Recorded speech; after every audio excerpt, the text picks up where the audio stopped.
and welcome back to the Marketing for Learning podcast.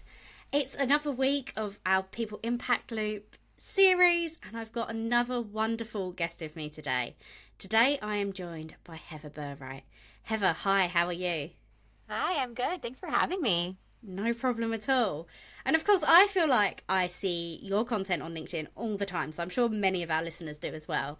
But for those that don't know you, tell us a little bit about yourself and what you do.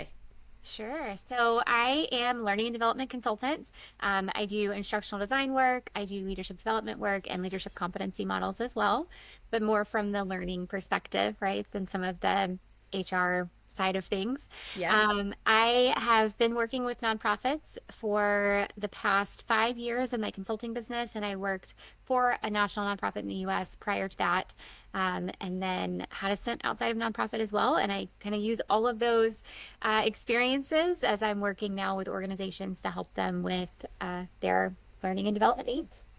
I absolutely love that. And I love what you do. I love your podcast. You've got your own podcast as well. I'm always listening in. And as you know, I do share your podcast as part of the resources when I'm saying how L&Ders can really upskill on marketing thinking. So I think we're going to have a great chat today. I'm And what excited. we really want to talk about today is identifying the root problem when it comes to learning and development, because all too often we just create content for content's sake, don't we? We think, oh, we know how to solve this problem, we need to create a piece of learning, rather than asking those questions to dig a little deeper, to do a bit of deeper understanding into what's actually going on in the business. And like you said, you work with a lot of not-profits, but you also have a real breadth of experience in doing exactly this as an L&D consultant. So I think we should probably start with the why. Why does this keep happening? Why do people keep essentially solving for the wrong problems within L&D? Yeah, it's a great question. I do feel like we create the expectation, right, is that we create a lot of content, and content doesn't necessarily create change. I talk a lot about change when I'm on LinkedIn or on my podcast and things like that. People don't change out of their context. So we can't just send them to training, send them through content, even if it's really good, and send them back to their environment and then expect them to change. Because once they're back in that environment, they're going to be using the same systems and the same processes. They're going to be interacting with the same peers who weren't necessarily trained with them. They're reporting to the same supervisor who may have no idea what they were trained on. And they go back to the way things were. Yeah. And this is what happens so often in our organizations. So that to me is the biggest challenge when we're just creating content. But to your point, we have to really get to that root cause. We have to understand their needs and the context in which those needs exist. A few of the questions that I personally like to ask, and it's not a template. I don't ask the exact same questions every single time, but the questions I like to ask to get to kind of those root cause issues, like first, what do you need them to do, right? We want to focus on the behavior, the skill, the thing, rather than the knowledge. And then how is that different than what they're doing now? Because again, we want to see what is that actual change going to look like? In what situations would they do those things? Starting to get to some of that context. What would motivate them to do that? Are they experiencing pain points now that this new behavior is going to help them kind of alleviate? Or is there something else that would motivate them to do it? And then what's going to prevent them or make it harder for them to do it? Again, we're thinking systems, processes, there are all of these other things Yeah. that might impact their ability to make that change. But when we take the time to ask questions like these and to uncover not just what that skill gap is, but also that context in which they're operating, that's going to lead us to those root cause issues and allow us to solve for their real pain points and then create solutions that actually create change.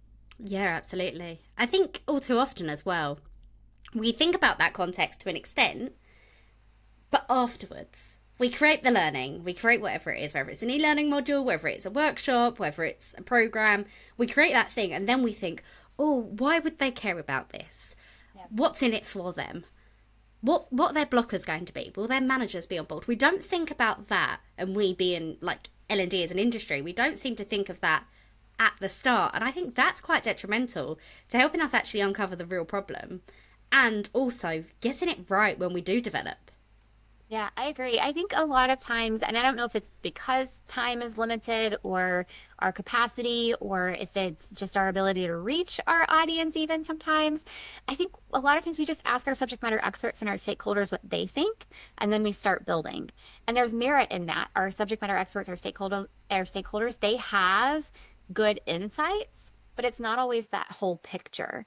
And I think asking those questions, getting to know your audience, we have to use that to get to the root of the issue and know what those friction points are and help kind of fill in that context for us so that we can design for all of those things. But it does require us to approach our partners differently because we have to get buy-in, right, for doing things differently. And that's hard because we need their Yeah. buy-in to spend time with our audience or to create something that doesn't look just like all of the other content that exists. And that requires a good relationship with the people that we're working with. Absolutely. And I think that's probably one of the biggest challenges when I'm working with L&D teams that I see them come to me with. It's saying, oh, well, I'd love to do this, but people come to me and say, hey, I want an e-learning course on leadership. You go do. And they don't have that confidence or the relationship to turn around and say, actually, let me ask you a few questions about this. Yeah. And I know we're both going to say business partnering and how that's so important. But I'm starting to realise that the phrase business partner is kind of bounded about a lot. And not a lot of people seem to know what it really means. What it really means to be a true business partner. I know some people have it in their job titles, like L&D business partner. And I think actually not understanding what we need to know as a business partner, what we need to do, how we build that trust, not understanding what that is actually to a detriment of us actually finding out the root causes and the real issues that our employees, our learners, I hate the word learner, but our learners are having in their day job. I think the lack of understanding about what business partnering is causing that problem. Don't you agree? I agree. Yeah. And I know that I share your podcast quite a lot about business partnering. So for anybody listening to this thinking, so all right, Han, what is business partnering? Yeah. What is business partnering to you? Yeah. I think it means that we're doing what's right, even when it's not popular. And don't get me wrong, I do compromise. I think compromise is an important thing, but we have to build the kinds of relationships where trust is so strong that we can disagree and we Yeah. can stand up for what we know is best for our audience. But like, what is right? How do we know what to fight for and what to let go? And that to me requires a few different things. It requires a business mindset. Mm-hmm. So, what will the outcomes of this be? And what will the unintended consequences be? What's the cost? What's the return? We have to be able to think about things and speak the language of the business. It also requires us to use learning science and behavior change principles. So really thinking about how can we best structure these solutions so the business gets those outcomes. And then, Hannah, I don't usually talk about this, so you'll love this, but I think it also means knowing how to reach our audience or knowing who can reach our audience. We often in L&D, we launch things out into the world and hope for the best. Yeah. But we need to actually do some of that research up front to understand our audience. We need to use that research to help us build the solutions, and then we need to use that research to help us market those solutions as well. And I feel like pretty much everything else we can compromise on. I mean, I'm sure I've forgotten something in that list. Those three are super important. They're super Absolutely. important parts of being a good partner and fighting only for those things that are really essential. I think, me personally, I think we spend too much time fighting and learning and development. We fight with our partners, we fight with each other, and I don't think that's what it looks like to be a good partner. So yes, fight, but only when it matters. And I Yeah. think when we can build those relationships based on trust, and we can speak the language of the business, when we can rely on learning science and behavior change principles, and we know our audience, then we're better able to do that, to be a good business partner. And it really does come down to that trust and understanding the audience, right? When you were talking then, I was thinking, well, actually, if you think about a relationship, like not within work, like an actual relationship, a loving relationship, you do fight over things that matter. You do disagree over things that matter. you don't just say, like, no, I own everything, and pick fights for no reason. That's not a healthy relationship. So if we want to build healthy relationships with the wider business as an L&D professional, we need to work out what matters and what doesn't. And I think I have met a few L&Ders that are very precious about learning. Learning should all happen in our platforms, on our tools, and we should create it all. And actually, that's not conducive to us actually creating a really strong learning culture where people want to learn. And it's not conducive to letting people trust us and get to know us. So I think that's one of our biggest barriers as well, that perhaps maybe we need to lighten up a bit. And I say that as a marketer, and I've been called the brand police in the past, and I think I would struggle to let go. So I know it's easier said than done, but I think it's definitely something that L&Ders can learn from and really realise, actually, we can make a big impact here if we build a friendship and a partnership over just trying to be like, I'm L&D and I know everything. Yeah. One of the things I've shared in the past is actually a piece of marriage advice, but I think it applies in this business partnering context as well. And it's, would you rather be right or in a relationship? And there are times when you need to be right, Yeah. but most of the time, it's better to be in a relationship. Yeah, absolutely. And sometimes we just need to let things go. Like, look, I've been married a year now. I feel like I've got a long way ahead of me, but I've learned a lot in the last year, and I'm sure my husband won't mind me saying that. Like, you do have to learn to just say, this doesn't really matter. We're still going to get to the same end goal, and I think that's the important point. Yeah. But like I said, this is easier said than done, isn't it? We can say, like, oh, like, let things go, partner with the business. But what does that mean in reality? If somebody came to you today, Heather, and said, Heather, I need an e-learning course on leadership training. It needs to be at least 30 minutes long, and I need it by the end of the month. How would you react to that, and what would you say in reality? I'm sure I have been told that exact thing. I think it is, again, leading with curiosity and not judgment on the request. So tell me a little bit more about this request.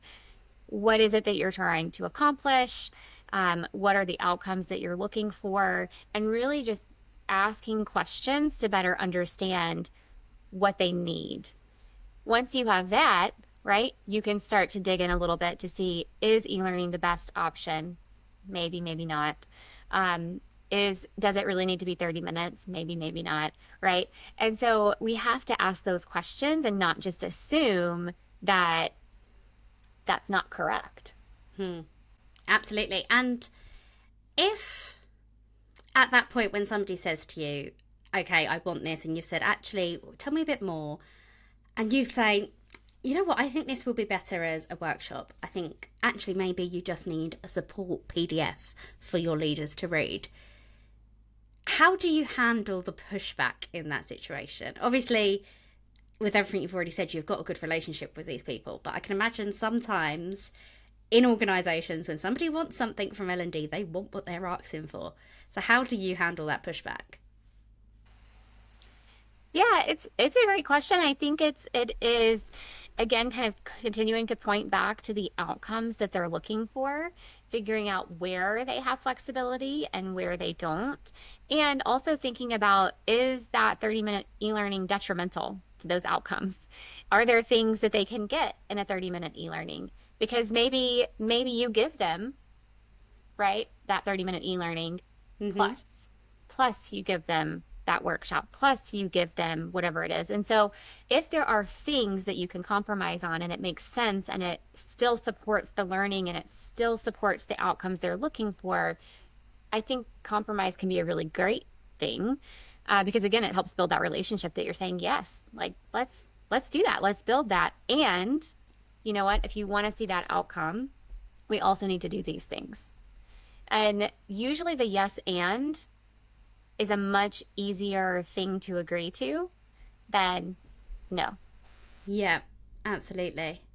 And how much do you think it's our role and responsibility to educate the wider business on almost learning principles? So say in that example, when you're thinking, hey, a workshop would work really well here, how much responsibility and how much ownership do you take over actually saying, this is why? I don't know how much our stakeholders care about learning science and other principles. I think that I do mention it when it makes sense to mention it. I do make sure that they know that it's based on something, right? And it's not just that I think my idea is better than theirs. But I don't think you have to have all of the research, all of the data. I don't think you have to point them to anything in particular, just more so like, hey, we know that to create behavior change, there's going to need to be some kind of prompt. So when they get back to their real life environment, right, their job, something's going to have to prompt them to do things differently. So how can we start to think about like building in that prompt? They don't need to know the whole story, right, to understand that. Sometimes I've even given more of like a personal example, something they can relate to versus the science behind it. Okay, that's really, really interesting. Because I think oftentimes we might go a bit too far and try to explain a bit too much, and then people think, I just want the e-learning course. Like, stop talking to me. I don't care. I've got a day job to do. So I think getting that balance right is really important. We need to know the theory. We need to understand the learning science and why it matters and why this should perform more efficiently for us or more effectively for us. But actually, our audience don't need to know that, do they? They just need to know what they need to know. Yeah, I think it can be helpful to mention it if there is a disagreement, so they don't think you're just being argumentative, right? But they don't need all the details. Yeah. So what happens then when you're identifying these root cause of problems? So somebody's come to you and said leadership, and you've realised actually it's a process problem, or actually maybe it's a middle manager problem. I don't know. You've kind of uncovered a few things that are pretty tricky in the organisation, which I know so many of our listeners find themselves doing, and then they think, ugh, well, they've asked for this, so how do I actually solve the problems that I've uncovered? What do? I need to prioritise and I need to focus. As a consultant to the business, and maybe as an L&D business partner, if we want to call ourselves that, how do you handle actually helping the business? And of course, we know that we want to impact the business goals as well. How do we get people on our side, onto our strategy, onto what we want, what we need them to do to actually help the business hit its goals? Oh, it's a great question. It's hard to answer out of context, like, thinking through an example. I think we have to build that trust and we have to build that credibility. And that part of that means that we have to show our value. We have to be able to talk about things that have gone well, whether that's through data or stories or whatever, right? We need to be able to show people that what we have done in the past works, so that they're more likely to believe that what we're going to do in the future will work too. And I think when you leverage that relationship and when you've built that trust and credibility, and there are things that you can point to say, hey, we did this before and it worked, that's when people start to come around. And how much, in my opinion, it also comes down to actually asking them questions about themselves as well. Getting to know them, understanding them as human beings. At the end of the day, we're really talking about relationship building here. If your acquaintance said to you, I had an argument with my partner last night because he hadn't done the washing up, you might be like, oh, that's really annoying. He should have done the washing up. How dare he not help you? If your best friend said it to you, you'd know them more deeply. And I'm using this example. My best friend will never listen to this. I had this conversation recently that I said, well, actually, friend, did you tell him not to do it because he doesn't do it the way you like him to do it? And she was like, yeah, I did. So as a close friend, somebody that knows her very well, I gave a very different reaction to what she was telling me. And I think that goes for this business partnering as well. If somebody comes to you and goes, oh, I think they need leadership training, but actually you've been listening to them for the last 6 months complain about something else, you might be able to say, well, actually, no, I think it's this problem. Let me try help you in this way. Because you've built that relationship, you've gained that trust, and you actually know them. I think that's a really simple thing that is often overlooked in L&D circles, actually knowing our audience, not just our learners, but actually the people within the business, other leaders, business functions, things that are going on. We have to know that, right? Yeah, I totally agree. I leave time in my meetings just for kind of personal conversation, whether it's, how was your weekend? What's been going on? What else are you working on right now? How's that going? Just little things that give you insights into who they are and how they think and how they operate.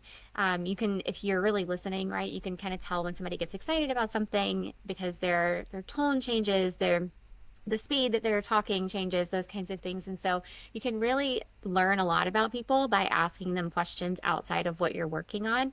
I think I've probably done podcast episodes on like how to run a training meeting, a training project meeting, but taking that time, it doesn't have to be significant, but taking that time actually does help build that personal relationship so you are able to go back and say, well, actually, we talked about this before and this was kind of what was going on. Are you still seeing that? And you're able to push back in a way that feels more comfortable because you've established that relationship. Yeah, rather than that person in the team or in another team just disagreeing with you and you think, oh, well, they don't know what's actually going on. You've built that trust and that relationship that actually changes the narrative rather than just saying, yeah, okay, I don't agree with you. I'm the L&D professional. You have to listen to me. Yeah, absolutely.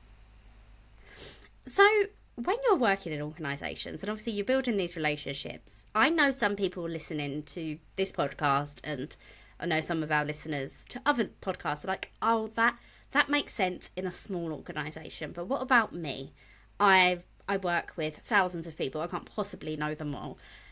How would you handle it in a much bigger organisation where this request has come from a subject matter expert that perhaps doesn't have the time or inclination, like we've already said, to even care about the learning science? They just think a training needs to be done. How would we go about getting to the root cause of problems in a larger scale where actually talking to people is a little bit harder just because of the sheer volume? Yeah. So I feel like as a consultant, right, this actually happens quite a bit because you're not embedded in the organization. So even if it's a smaller organization, you're not as close to the audience and like what's actually happening. So I think the same probably applies in the larger context as well. So I personally, I start my projects with kickoff meetings. So if you come and you say, we need a training, great. Let's start talking about it. And I start initially asking those questions of whoever it is that came to me, right? So whether it's the project sponsor or a subject matter expert or whatever, I ask questions to help understand what's actually going on. What are they seeing? What are they perceiving? And what are the outcomes that they're driving for? That's important. It's a piece of the puzzle.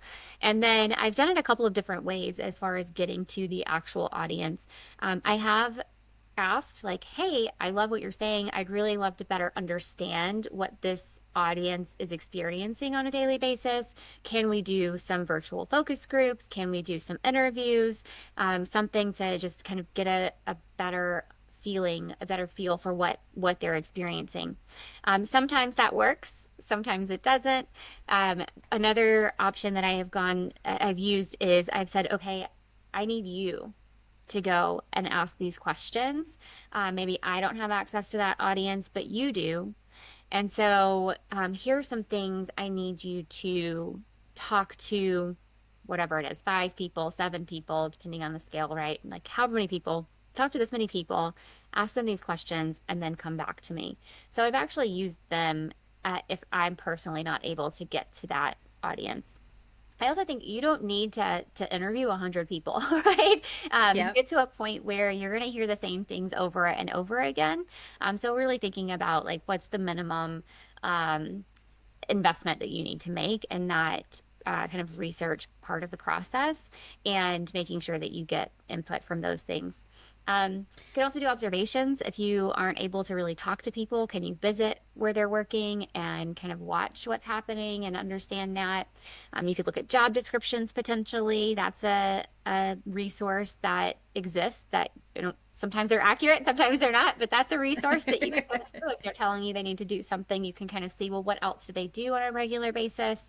How does this fit with what they're doing on a regular basis?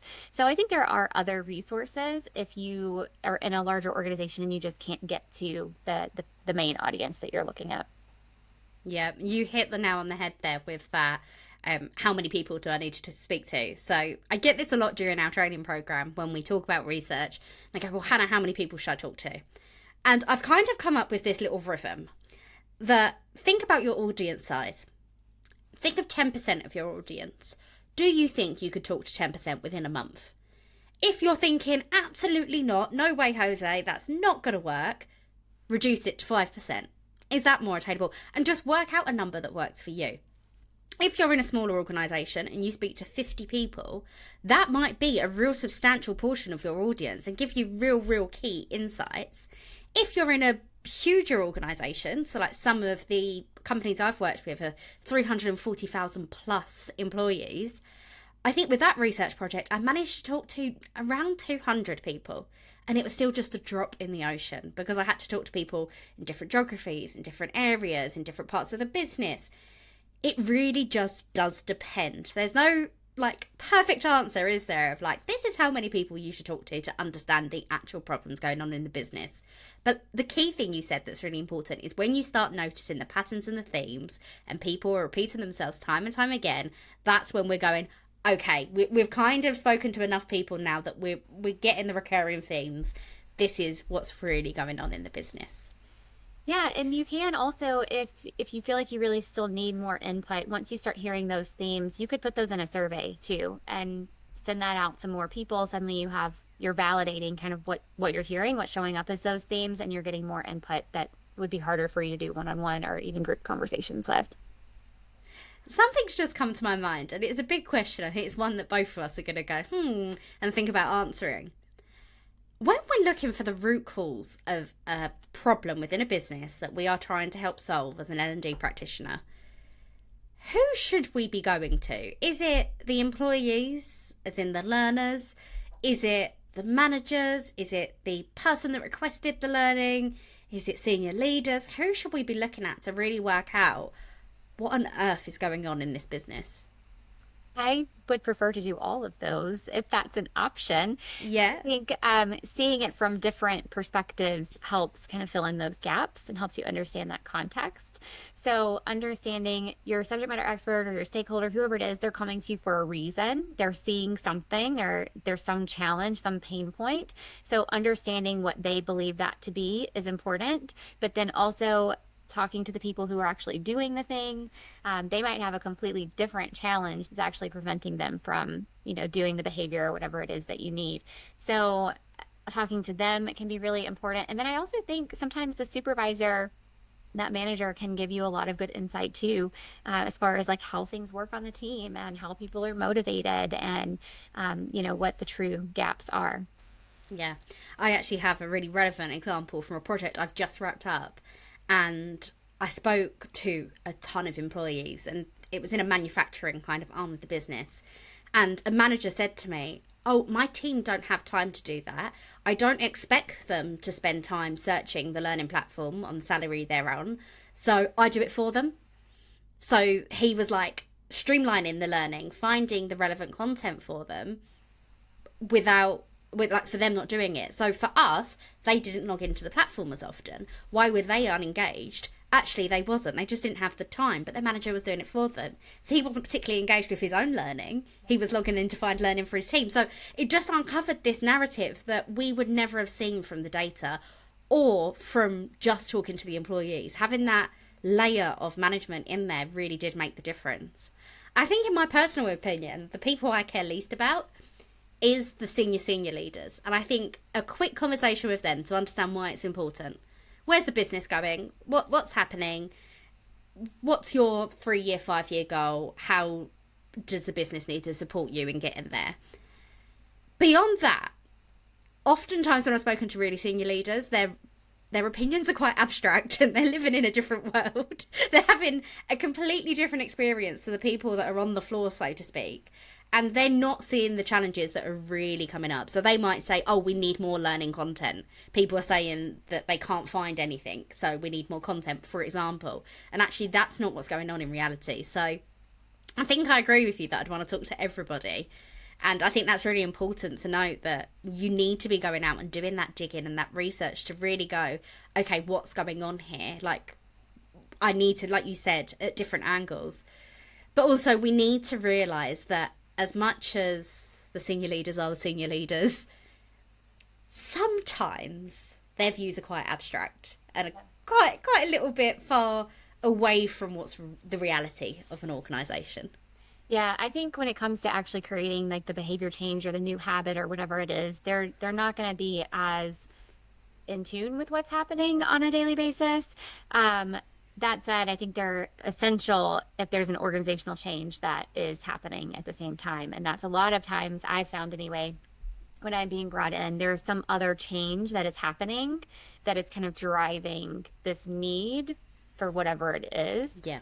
And so, like to your point, having those conversations with them about what's driving their request, what outcomes are you hoping for, where is the organization headed, even parameters sometimes can be really important, because then we need them and their influence and their buy-in as you think about the organizational change. Absolutely. And do you ever think, if you've had that conversation with a senior leader and you've got essentially your learning strategy down, you know what you want to focus on within the next year to help the business hit its goals, and then you get an inbound request that doesn't quite fit in, do you think there's ever a time and a place that you say, actually, this isn't one for the L&D team? Or do you think that we should be picking up almost everything that comes our way? No, I mean, I think I don't know that I have a black and white answer to that, but I think that it's about being able to have the conversation of, if this is a priority, this new thing, we can make it a priority, but here are the like implications of that, right? And maybe this other thing that we thought was a priority isn't going to get done. Are you okay with that? Being able to have those conversations, because there is only so much time Yep. in a day. And so knowing that, like, yes, you're bringing this priority, it wasn't on our list. If this is truly a priority, we can make this happen, but something's going to have to give. Yeah. And I think a lot of that comes back to our kind of firefighting mentality, really, of we need to just solve the problem as it comes in. So if a request comes in, we do it because it's easier than having that conversation. Yeah.